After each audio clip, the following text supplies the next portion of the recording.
नमस्कार, स्वागत है आपका खास मुलाकात में। मैं हूं अभिषेक शुक्ल। आज हमारे साथ भाजपा के एक ऐसे दिग्गज नेता हैं जिन्होंने राजनीति की शुरुआत छात्र राजनीति से ही कर दी थी। छत्तीसगढ़ भाजपा की एक अहम धुरी हैं। अपने तीखे सवालों से लगातार सरकार को परेशान करते रहे हैं। कई अहम पदों पर, मंत्री पद पर रहते हुए अपनी कीर्ति भी स्थापित की है। चुनावी मैनेजमेंट में माहिर माने जाते हैं। मुलाकात करते हैं पूर्व मंत्री और भाजपा विधायक बृजमोहन अग्रवाल जी से। बृजमोहन जी, बहुत बहुत स्वागत है। नमस्कार। बृजमोहन जी, चुनावी मैनेजमेंट में आप माहिर माने जाते हैं और 2018 में ऐसी क्या गड़बड़ हुई कि पार्टी भी चली गई यहाँ पर सत्ता से। उसके बाद और भी निगम पंचायत जैसे कई चुनावों में भी आप लोग को हार का सामना करना पड़ा। देखिए, जो ऑब्जर्वेशन है कि हमारी 15 साल की वर्किंग से जनता में क्या इम्पैक्ट है और हमारी कहीं कमी कमजोरी तो नहीं है जिससे जनता में नाराजगी है, ये ऑब्जर्वेशन पार्टी नहीं कर पाई, सरकार नहीं कर पाई और चुनाव को मैनेज करने के लिए जितनी चीज़ें करनी चाहिए वो नहीं कर पाए। और उसका परिणाम हुआ कि और फिर क्योंकि कांग्रेस विपक्ष में थी और उनके पास खोने के लिए कुछ नहीं था, पाने के लिए था, तो उन्होंने ऐसे बड़े बड़े वादे कर दिए जिन वादों से जनता को लगा कि बीजेपी तो 15 साल से है, हम एक बार कांग्रेस को भी देकर देखें, नहीं तो 5 साल बाद बदल देंगे। और इसलिए लोगों ने कांग्रेस के जो झूठे और भुलावे में आने वाले वादे थे उनके कारण कांग्रेस को वोट दे दिया और बीजेपी को बुरी तरह हार का सामना करना पड़ा। सरकार को छत्तीसगढ़ में कांग्रेस सरकार को 2 साल लगभग होने जा रहे हैं और उनका नारा भी है, जो कहा वो किया। आपको क्या लगता है, आप किस पैमाने में मापते हैं? देखिए, ये तो अगर आप जनता से पूछें तो जनता में तो एक निराशा का वातावरण है। जनता को लग रहा है कि हमसे गलती हो गई और 1.25 साल में ही जनता इस सरकार से ऊब गई है। पिछले 1.25 सालों में कहीं पर भी विकास की एक ईंट भी नहीं रखी गई है। जो बीजेपी सरकार के समय 15 सालों में काम हुए, चाहे सड़क के हो, नाली के हो, पानी के हो, बिजली के हो, सामुदायिक भवन बनाने के हों, स्कूल खोलने के मामले हों, कॉलेज खोलने के मामले हों, नए विश्वविद्यालय बनाने के मामले हों, मेडिकल कॉलेज बनाने के मामले हों, जो कुछ बीजेपी शासन में हुआ उतना ही हुआ। पिछले 1.25 साल में सिर्फ अगर हम कहेंगे तो इन्होंने लोगों को भुलावे में रखने का काम किया है और ये कांग्रेस कंगाल हो गई है। इनको कर्जा लेना पड़ रहा है और सरकार से लोक लुभावन सस्ती लोकप्रियता वाली बातें कर कर और ये जनता को भुलावे में रख रहे हैं। वास्तव में छत्तीसगढ़ में विकास का काम पिछले 1.25 सालों में पूरी तरह ठप हो गया है। पर उसके बाद लोकसभा चुनाव आप लोगों ने जीता था, पर जैसे फिर निगम और पंचायत की बारी आई, वहाँ भी आप लोगों को हार का सामना करना पड़ा, नुकसान हुआ। देखिए, लोकसभा चुनाव तो मोदी जी का नाम और देश में, क्योंकि जनता ये मानती है कि अगर इस देश की आंतरिक सुरक्षा को, राष्ट्रीय सुरक्षा को, इस देश के विकास को अगर पटरी पर कोई ला सकता है तो वो भारतीय जनता पार्टी ला सकती है, मोदी जी ला सकते हैं। और इसलिए लोगों ने 11 में से 9 सीटें लोकसभा की हमको दी और हम कोई नगर निगम और पंचायत के चुनाव हम हारे नहीं हैं। ये तो कांग्रेस को पहले से ही डर था कि चुनाव अगर डायरेक्ट चुनाव होंगे तो हम हार जाएंगे, इसलिए उन चुनावों को इन्होंने इनडायरेक्ट चुनाव किया और इनडायरेक्ट चुनाव में भी मैनेज करके और निर्दलीय पार्षदों को, बाकी पार्षदों को खरीद कर और इन्होंने जिला पंचायत या नगर निगमों में अपना कब्जा किया है। वास्तव में जनता ने इनको नहीं बैठाया है, इन्होंने कब्जा कर कर ये बैठे हैं। बात करें आपकी पार्टी की, 1.25 साल हो गए हैं, आपने कांग्रेस सरकार को विफल बताया, लेकिन आपकी पार्टी में भी अभी तक बहुत कुछ अच्छा नहीं चल रहा। जो अध्यक्ष थे उनको हटाना पड़ा, दूसरी जगह दूसरे अध्यक्ष है, उसमें भी कहा गया कि बहुत लोग संतुष्ट नहीं हैं और अब तक संगठन में भी बहुत नियुक्तियां नहीं हो पाई हैं। तो आप लोग लगता नहीं बहुत पिछड़ते चले जा रहे हैं? देखिए, अभी क्योंकि कांग्रेस की सरकार को आए हुए 1.25 साल हुआ है और ये 5 साल के लिए सरकार आई है, तो अभी तुरंत तो कुछ सरकार में परिवर्तन नहीं होना है और इसलिए वर्तमान में भारतीय जनता पार्टी अपनी समीक्षा कर कर और किस प्रकार से हमको किन किन वर्गों में हमको अपनी पैठ बनाने की जरूरत है और उस दृष्टि से केंद्रीय नेतृत्व नियुक्ति कर रहा है। और मुझे लगता है कि केंद्रीय नेतृत्व जो कुछ भी निर्णय कर रहा है वो सोच समझ के कर रहा है और आने वाले समय में कोई से परिवर्तन भी करना होगा तो केंद्रीय नेतृत्व निश्चित रूप से करेगा। भाजपा में ये गाहे बगाहे ये भी चर्चा आती है, विपक्ष का भी आरोप होता है, मीडिया में भी चर्चाएं होती हैं कि आपसी गुटबाजी चल रही है, कुछ खेमेबाजी चल रही है, अलग अलग खेमे बने हैं, एक खेमा अलग है, दूसरा खेमा कुछ और चाहता है। ये कितनी सच्चाई है और कितना इसको आप मानते हैं ये एक बड़ी कमी है? देखिए, राजनीति में ये सब तो हमेशा चलता रहेगा, इसको आप रोक नहीं सकते, क्योंकि ये पावर गेम है, पावर पॉलिटिक्स है। परंतु भारतीय जनता पार्टी एक ऐसी पार्टी है जिसमें पार्टी के स्तर पर जो निर्णय होता है उसको फिर सब फॉलो करते हैं, सब मानते हैं। जब तक निर्णय नहीं होता तब तक सब अपने मत रखते हैं और मतभेद होता है, परंतु जब निर्णय हो जाता है तो फिर वो मतभेद समाप्त होकर सब लोग मिलजुल कर काम करते हैं। और ये भारतीय जनता पार्टी का आज से नहीं, शुरू से परंपरा रही है और उस परंपरा को आज भी हम पालन करते हैं कि एक बार जब निर्णय हो गया तो उसको हम सब पालन करते हैं।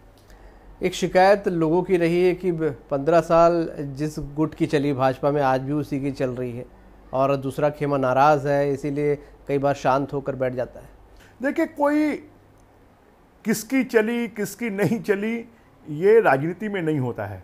राजनीति में सब लोगों को महत्व देना और सबको संतुष्ट करना ये संभव ही नहीं होता है।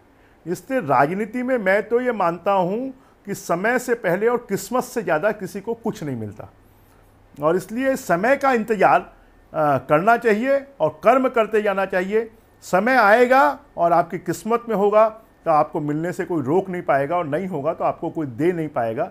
इसलिए कोई किसी के पीछे पड़े ये तो दिखाई देता है हमको, परंतु वास्तव में पीछे की कहानी जो होती है वो दूसरी होती है। राजनीति में निश्चित रूप से जैसा आपने कहा कि सभी की महत्वाकांक्षाएं होती हैं, सभी की इच्छाएं होती हैं।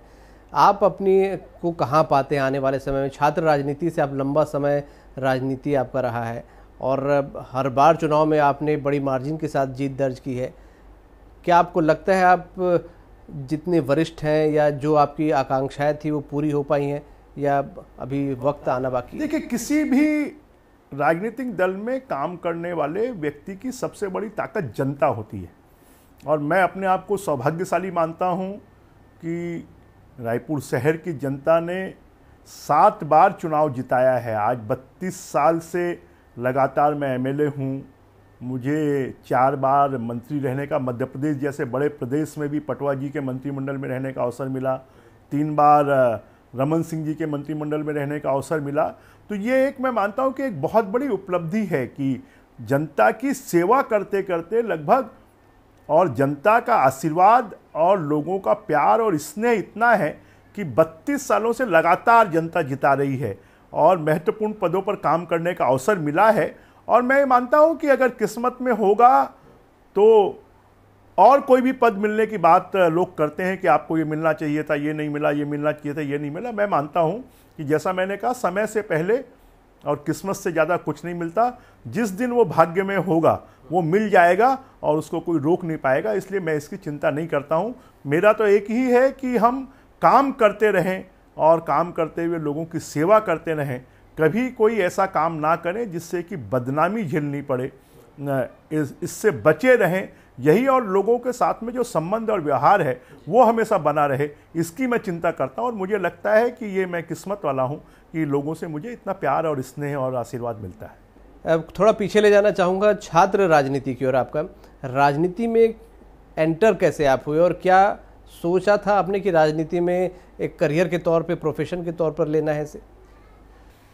देखिए, जब हम नौजवान थे और कॉलेज में पढ़ते थे, उस समय ऐसा लगता था कि छात्रों के संबंध में या विद्यार्थियों के संबंध में या बाकी निर्णय सरकार ठीक नहीं करती है, और उस समय हम आंदोलन करते थे, प्रदर्शन करते थे।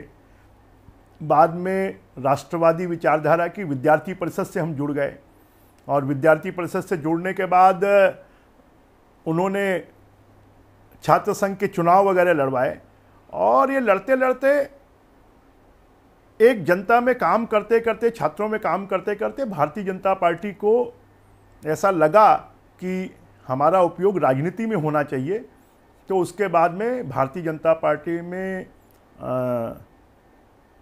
राजमाता सिंधिया के हाथों और सदस्यता ग्रहण की, क्योंकि अटल बिहारी वाजपेयी को उस समय बचपन में भी हम अपना आदर्श मानते थे कि एक उनके जैसा नेता जो राष्ट्रवादी विचारधारा को लेकर इतने लंबे समय से संघर्ष कर रहा है, तो उनकी प्रेरणा थी। और राजमाता सिंधिया जैसी एक विदुषी महिला जिन्होंने राजभवन को छोड़कर और देश के हित के लिए वो राजनीति में आई, तो उनके हाथों में सदस्यता ग्रहण की। और उसके बाद पहली बार उसमें युवा मोर्चे में, भारतीय जनता पार्टी में पदों पर रहने का अवसर मिला।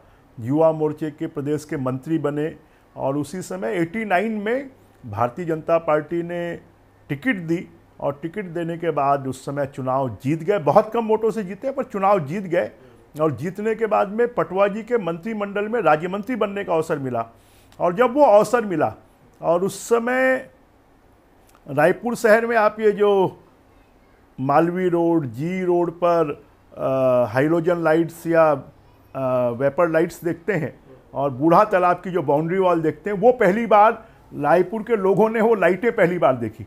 तो उस समय जनता से या व्यापारियों से पैसा इकट्ठा कर और ये हाइड्रोजन और वेपर लाइट्स लगवाई, तो रायपुर में एक अलग प्रकार का वातावरण बना।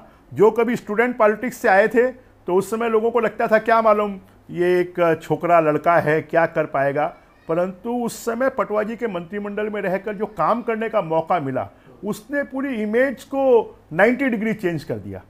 बहुत लंबा राजनीतिक करियर, लंबी पारी आपने खेली और जो आपने वजह बताई शायद ये भी एक वजह है कि आपकी जड़ें मजबूत हैं।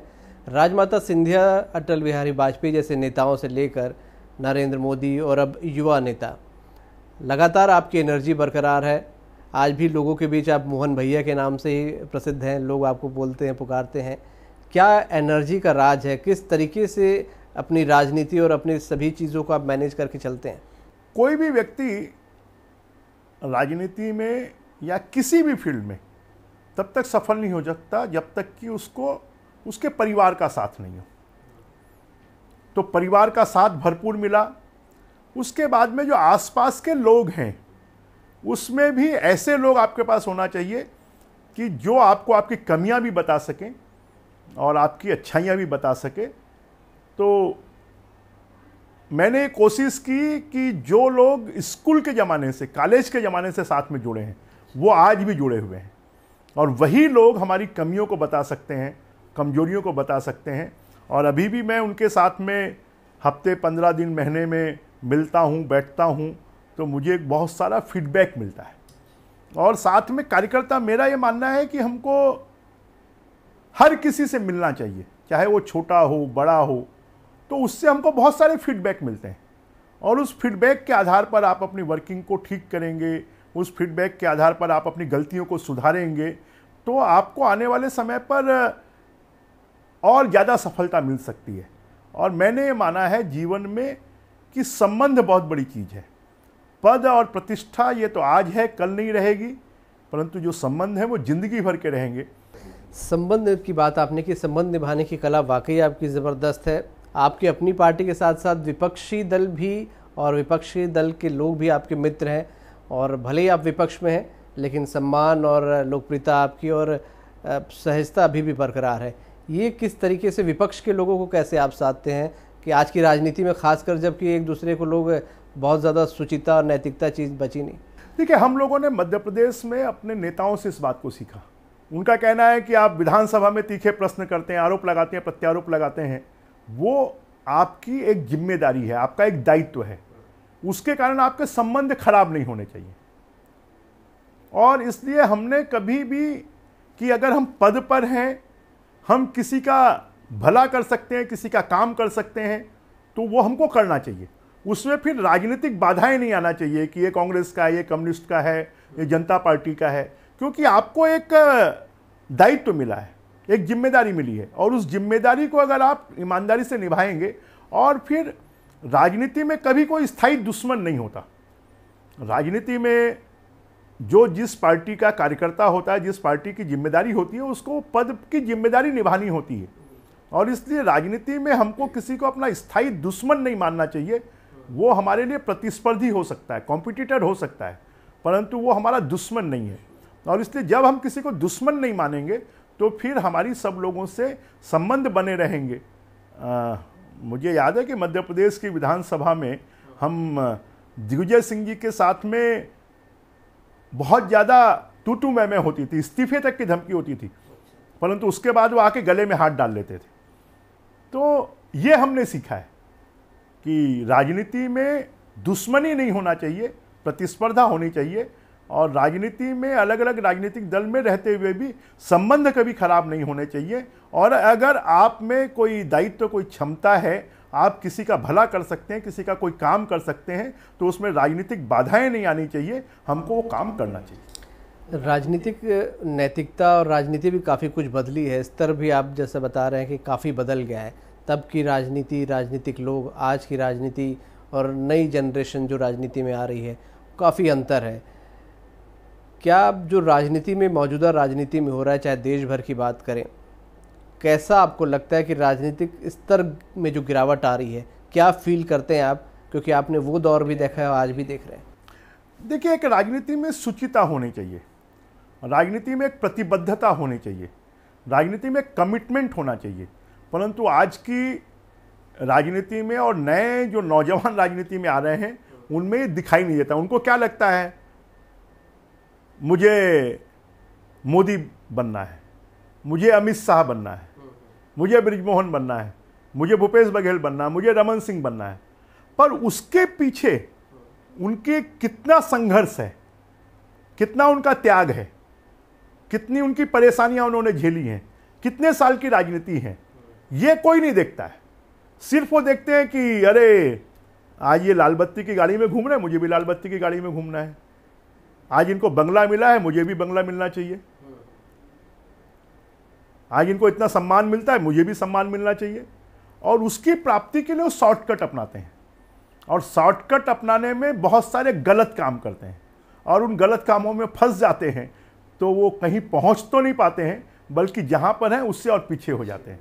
और इसलिए राजनीति में शॉर्टकट आपको टाइम बीइंग तो ऊपर पहुंचा सकता है, परंतु लंबे समय तक अगर आपका अनुभव नहीं होगा, आपका संघर्ष नहीं होगा, आपका काम नहीं होगा, तो आप पद पर पहुंचने के बाद भी आप सफल नहीं हो पाएंगे, अपना स्थान नहीं बना पाएंगे, अपना नाम नहीं कमा पाएंगे, और एक बार बन जाएंगे दोबारा नहीं बन पाएंगे। और इसलिए हमको शॉर्टकट टाइम बीइंग के लिए हम अपनाएं, परंतु कुछ हमको मिल गया तो उसके बाद में हम फिर कर्म को आधार बनाएं, फिर हम ठीक से काम करें, लोगों से संबंध बनाएं। आज का जो वातावरण है, और जो लोग अपने स्वार्थ के लिए कुछ भी करने तैयार है पद प्रतिष्ठा के लिए, वही देश की राजनीति को नुकसान पहुंचा रहा है। परिवार का आपने जिक्र किया कि आपके करियर में, राजनीति में सफल होने के पीछे परिवार का बड़ा योगदान है। कितना समय परिवार को दे पाते हैं आप? क्योंकि अब जब आप मंत्री थे लगातार कई सालों तक, तब कितना दे पाते थे और अब क्या स्थिति है? देखिए, परिवार को समय बहुत ज़्यादा इन पिछले, मुझे लगता है कि पिछले 30 सालों में तो बहुत समय नहीं दे पाए। हाँ, इन पिछले 1.25 साल से समय कुछ दे पा रहे हैं, क्योंकि नौजवानों के समय तो एक जुनून था, और उस जुनून में भारतीय जनता पार्टी विपक्ष में थी, तो संघर्ष करना, जेल जाना, लाठी डंडे खाना, और फिर भोपाल राजधानी थी तो भोपाल आना जाना, क्योंकि 15 साल तक तो हम लोग एमएलए, मध्य प्रदेश के एमएलए रहे, और आज पिछले 20 सालों से लगभग यहाँ के एमएलए हैं। तो उसके कारण समय नहीं दे पाए, परंतु ये था कि परिवार को कभी इग्नोर भी नहीं किया, और इग्नोर नहीं करने के कारण, और परिवार को कभी, परिवार का ये होता था कि कभी ऐसा कोई काम नहीं होना चाहिए जिससे कि बदनामी हो, जिससे हम लोगों के बीच में जाने में डर लगे या शर्म लगे, ऐसा कोई काम नहीं होना चाहिए। हमारे पिताजी का भी यही होता था।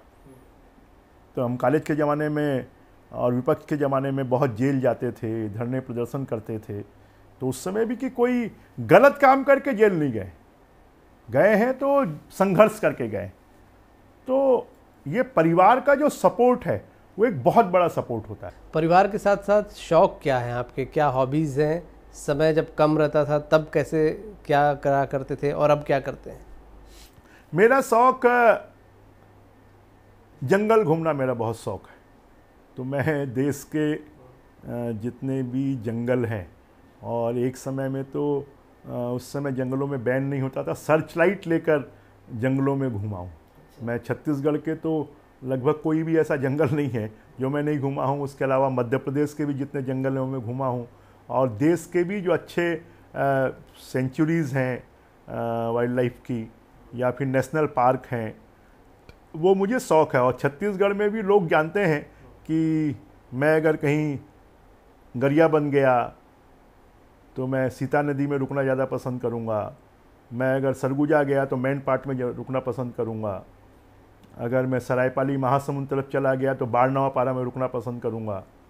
तो मैं जहाँ पर भी अगर मुझे कहीं चुनाव में उपचुनाव में जाने का अवसर मिला तो जंगल के बीच में कोई रुकने की जगह है, रेस्ट हाउस है, तो वहाँ पर रुकना, तो ये मेरा एक शौक़ रहा है। जंगल में घूमना शौक भी है और रोमांच भी देता है।